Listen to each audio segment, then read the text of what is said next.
Bem, irmãos, como nós estamos continuando, né? O vídeo que parou, como nós estávamos falando, esse é o vídeo 2, né? Não se esquece de se inscrever no canal e dar o seu joinha lá. Como nós estávamos falando com respeito ao Espírito Santo, somente ele que convence, né? Que o pecador pode usar palavras como assim: como pode você querer tirar o ergueiro do meu olho tendo uma trave no seu, né? Se um cego guiar o outro vai cair na cova. Então ele não vai ter uma base para não ser repreendido por outra pessoa, né? Por isso que tem que ser alguém que é firmado na palavra, ligado na palavra, para que o Espírito Santo fale e ele dê o seu testemunho de vida também, né? Vamos ao ponto 2 aqui. Os judeus não aceitaram a ajuda dos samaritanos, né? Por que os judeus não aceitaram a ajuda dos samaritanos, né? Ponto 1 a gente já viu, né? Que tinha que ser da descendência de Israel, né? Para poder fazer parte daqueles que iriam fazer a reconstrução do templo, né? Segundo, por causa que os samaritanos, eles tinham outras religiões. Então, eles cultuavam não só ao Deus de Israel, mas também tinha outros costumes, né? Que Deus não aprovava. E Deus não aceita mistura, né? Ou aceita Jesus, a Deus, né? Ou Deus não aceita mistura, como diz no Apocalipse, ou quente ou frio, ou se serve ou se não serve, porque morno o Senhor vomita da boca. Então, essas pessoas, né?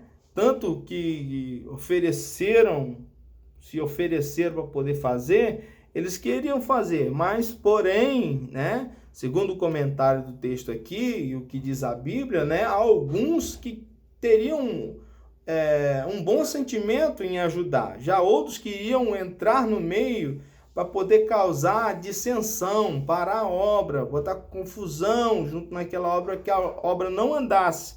Então, para não infiltrar essas pessoas, ninguém dos samaritanos puderam entrar ali, né?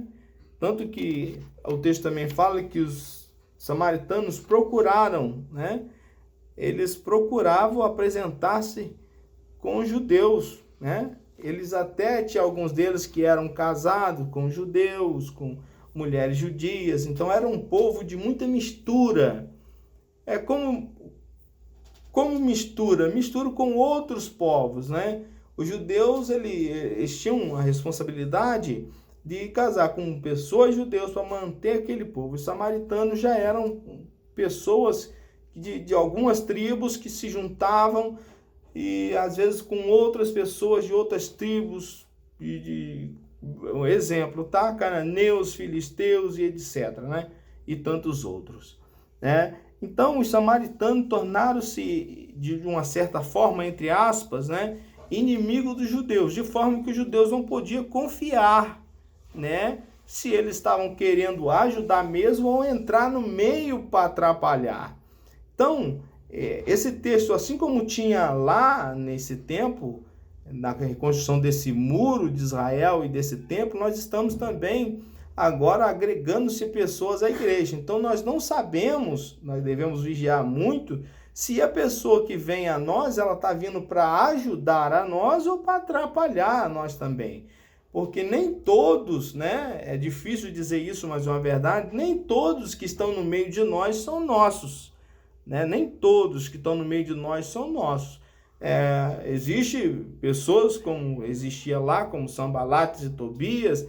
Existe alguns, né, em vários lugares, pessoas que se dizem ser e pregam um evangelho com palavras, né, com palavras de sabedoria humana, né, não tem demonstração de espírito, como diz Paulo, e com a sabedoria humana, com uma certa retórica ou oratória, se consegue convencer muitas pessoas. É por isso que tem alguns que pregam o evangelho, como diz a Bíblia, por porfia, outros pregam pelo dinheiro, outros pregam pelo status, para dizer que é o pastor, que ele é o apóstolo, e assim sucessivamente. Então nós devemos saber disso e saber separar essas pessoas do meio de nós, né? Para saber que nós devemos aprender desta e daquela, não. Como que a gente vai saber diferenciar essas pessoas? Somente lendo a Bíblia e tendo comunhão com o Espírito Santo, para sabermos quem é o charlatão. Porque lendo a Bíblia eu consigo saber. Como, por exemplo, aquele texto que diz: pelo fruto se conhece a árvore. Não é verdade? Então, se eu chupo uma manga, eu sei que é da mangueira, né? Então, se eu acho uma manga ou várias mangas debaixo de um pé de manga, eu sei que aquilo ali é um pé de manga. Então, se eu acho fruto de amor, se eu acho Espírito Santo na vida da pessoa, então eu sei que aquilo é da parte de Deus. Se eu acho Bíblia, palavra do Senhor, aplicada em espírito e em poder, eu sei que aquilo é de Deus. Mas quando é sabedoria humana, né? Como, por exemplo, há muitas coisas, muitos livros que têm um certo grau, né, de importância, né, como Cabala, livros de orações, livro de Flávio Joséfo, né, que para alguns religiosos, né, tem alto teor de confiabilidade, né, mas para nós outros cristãos é a Bíblia Sagrada. Então, o ponto 3 diz assim: Deus exige santidade do seu povo. Quando fala assim, Deus exige santidade, está dizendo assim, Deus exige separação desse povo. Quero lembrá-los novamente que é separação deste povo das suas obras. No contexto dos judeus, era separação de obras e também de pessoas. Hoje, nos nossos dias, os dias de Jesus mudou isso. É separação de práticas, é separação de conversações, né? É separação de mundanismo, das coisas que são do mundo, da carne, né? E não separação de não falar com a pessoa ou não ter com ela um diálogo, né? É bom que os irmãos saibam disso muito bem, né? Então, a Bíblia ensinou para eles, para quando eles estavam voltando do cativeiro, eles se desviar do mal. E quem era o mal mais perto deles naquela hora eram os samaritanos, que tinham uma mistura muito grande e queriam entrar para poder alguns bagunçarem e até colocar suas religiões e fazer mistura. E Deus não gosta de mistura, ele gosta de ser o único Deus invisível e porém real, né? Então, como diz a palavra de Deus, Deus exige santidade, separação para nós outros. Então, a separação que nós temos que ter para com o mundo nessas práticas exige de nós, né, um caráter, né, de exemplo, né? Nós somos um caráter de exemplo, só que existe apenas um exemplo absoluto, né? Exemplo absoluto, Jesus, né? E Paulo chegou até a dizer: sede meus imitadores, assim como sou de Cristo. Mas também a Bíblia diz, no livro Eclesiastes 7:20, a verdade é que não há homem no mundo que faça o bem e nunca peque, né? Tem um outro texto que diz também que todos os pecados destituídos foram da glória de Deus. Todos nós somos pecadores, mas de uma diferença, nós somos pecadores arrependidos dos nossos pecados. Quando nós nos arrependemos dos nossos pecados, logo nós estamos nos separando do pecado e unindo-nos a Deus novamente. Sim, nós pecamos, porém nós não concordamos com essa prática por falha humana nossa, né? Como que eu posso dizer? Como pessoas que decaíram, né? Assim como lá no Jardim do Éden, de lá para cá o ser humano vem sofrendo uma série de desgastes, né? Você pode ver na sua longevidade, como por exemplo, viveu 700, 800 anos, 900, chegou Matusalém, que foi o recordista, né? Vamos dizer assim. E de lá para cá só veio diminuindo a quantidade do homem, até Deus reduziu, né? Então, Se você me perguntar se é o mesmo corpo hoje que o homem tem, mesmo já indo do Éden, são semelhanças parecidas, porém a saúde não é a mesma, né? A saúde não é a mesma. Por quê? Porque o pecado vem deteriorando o corpo, vem deteriorando a alma, de maneira que nós não conseguimos controlar nossos pensamentos, algumas coisas que a gente tinha de sentido mais aguçado, a gente foi perdendo conforme o pecado. Então, o que Deus está querendo fazer para nós é colocarmos nós, né, mais próximo do homem original, que foi a criação de Deus perfeita, né? Então, isso quem está fazendo é o Espírito Santo, que Jesus fez, que Deus veio, mandou a Jesus, né? E Jesus mandou o Espírito vai nos convencer a Jesus e levar-nos a Deus de volta. Isso é um caminho até interessante para que os irmãos saibam, né? A verdade, Deus enviou a Jesus e Jesus enviou o Espírito. Na verdade, Deus falou assim, porque Deus amou o mundo de tal maneira que deu seu Filho, né? E Jesus disse assim, Jesus sendo filho, falou assim, eu não vos deixarei órfãos, mas enviarei o Consolador. E o Consolador vai nos santificar para poder apresentarmos-nos a Jesus, para Jesus nos apresentar ao Pai novamente, como pessoas de caráter original, quando se cumprir, segundo os Coríntios, capítulo 15, 51, né, quando a gente vai ser renovados, transformados, né, no ressoar da trombeta do Senhor. Então, é preciso que a gente tenha esse cuidado. Devemos manter uma vida de separação do mal e não das pessoas, da humanidade que precisa ouvir falar de Deus, né? Então, a Bíblia mostra exemplos de servos de Deus que duvidaram se valia a pena manter a linha de separação do mal, né? Então, há pessoas que não compreendem esse tipo de separação, né? Nós estamos usando numa prática aqui, eu quero, antes de terminar esse texto, eu quero que você entenda muito bem que essa separação que nós estamos falando aqui, né? Eu estou frisando isso porque há um contexto para o povo de Israel e há um contexto para nós outros, igreja, tá? É preciso você saber separar. Lá para o povo de Israel era uma separação total, né? Não só de costume, mas como de pessoas também, né? Não se ajuntar, não ficar ouvindo eles e etc, né? Para nós hoje é separar do mal do mundo, ou seja, separar do mal que existe na pessoa e não das pessoas. Os irmãos estão compreendendo bem?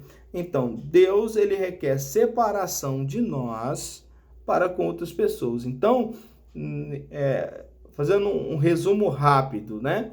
Então, o texto dessa lição 7 está falando assim, ó, os judeus, né, retornando para Jerusalém, eles começaram a obra de reedificação do templo e também dos muros do templo, só que teriam que comprovar genealogia como se fosse do povo de Israel para poder fazer essa obra, senão não poderia. Então os samaritanos queriam entrar no meio, porém isso não agradava a Deus e Deus não queria que isso acontecesse. Então eles tinham que provar que eram de descendência judia. Então muitos não conseguiram provar e não foram para poder fazer a obra.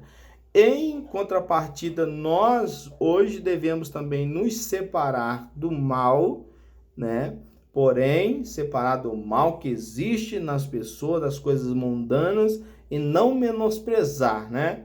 E eu quero frisar uma coisa agora, que se você aprender só o que eu vou falar agora, eu já fico satisfeito. Eu já fico satisfeito se você conseguir absorver só o que eu vou falar agora com você. Nós somos crentes, servos de Deus, e isso não nos torna melhores do que ninguém.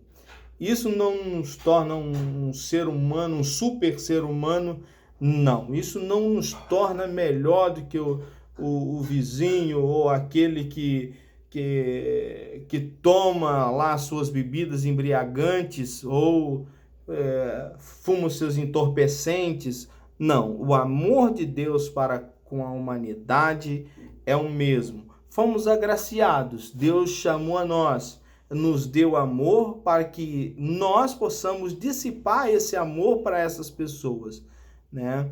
Porque quando Deus vir julgar a humanidade, né, vai julgar a todos conforme as suas obras. Se nós temos uma obra melhor, né, graças a Deus e ao Espírito Santo que chamou a nós.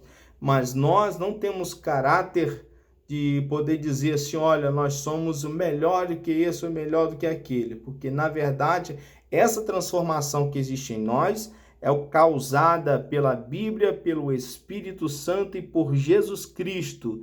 Então, se nós devemos nos gloriar em alguma coisa, é no chamado em que Cristo nos chamou, sendo nós pecadores, e nos fez uma nova criatura em Cristo Jesus, tá? É isso, a diferença que nós temos do mundo, ou das pessoas que estão no mundo, é que o Espírito de Deus está dentro de nós, e o Senhor Jesus Cristo que separou a nós. Então, há uma obra a ser feita também nos nossos dias, e nós devemos fazer essa obra. Fazendo essa obra com o Espírito Santo e com o Senhor Jesus na nossa vida. Senão, não teremos sucesso nisso. Palavras, o teólogo tem, né? Palavras, o psicólogo tem. Palavra, aquele que estudou oratória tem. Palavras, várias pessoas podem aprender até em faculdade isso, né? Mas a ação do Espírito Santo e do Senhor Jesus para a vida de outra pessoa só é conseguida. A palavra que atinge a alma da pessoa para a mudança, né? Não, mas alguém fala e o outro chora. Não, isso também toca a alma da pessoa. Mas estou falando uma palavra que entra para a mudança. Como diz, lançar o seu pão sobre as águas, depois de muitos dias o achará. A palavra que vai fazer mudança na vida de alguém não é a minha, não é a vossa, é a palavra de Deus, a Bíblia Sagrada, ministrada pelo Espírito Santo através de nosso Senhor e Salvador Jesus Cristo. Essa é a palavra que surte efeito na vida de todos nós. Então, irmãos, vamos viver no mundo, mas não como o mundo vive, mas sendo exemplo para eles.